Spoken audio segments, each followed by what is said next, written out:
شہزادی عریشہ اور جادوئی آئینہ۔ ایک وقت کی بات ہے، ایک خوبصورت بادشاہت میں شہزادی عریشہ رہتی تھی۔ اس کی مسکراہٹ سے محل کے سارے چراغ روشن رہتے تھے۔ شہزادہ ایان بہادر اور نیک دل نوجوان تھا، جو دوسرے ملک سے آیا تھا۔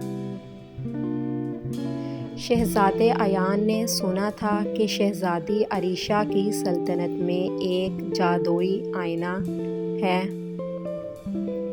کہا جاتا ہے کہ وہ آئینہ جس کے پاس ہوتا ہے وہ دلوں کے سچے ارادے دیکھ سکتا ہے۔ شہزادی عریشہ اکثر اس آئینے کے بارے میں خواب دیکھا کرتی تھی۔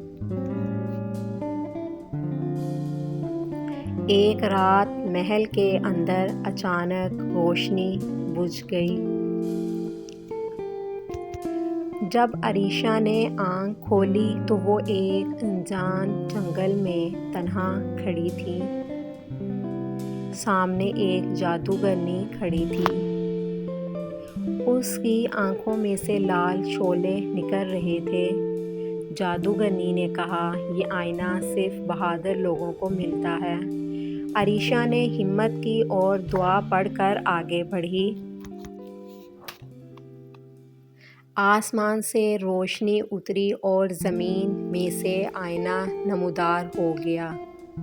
اسی لمحے شہزادہ ایان بھی وہاں پہنچ گیا اور اس نے تلوار نکال لی۔ جادوگرنی تلوار نکالتے ہی غائب ہو گئی، مگر وہ پیچھے ایک راز چھوڑ کر چلی گئی۔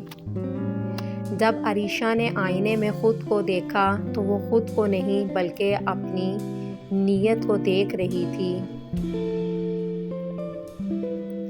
آئینہ بولا، جس کا دل پاک ہو وہی روشنی پاتا ہے۔ محل لوٹنے کے بعد عریشہ اور شہزادہ ایان کی دوستی محبت میں بدل گئی۔ لوگ کہتے ہیں وہ آئینہ آج بھی اس محل کے تہہ خانے میں موجود ہے۔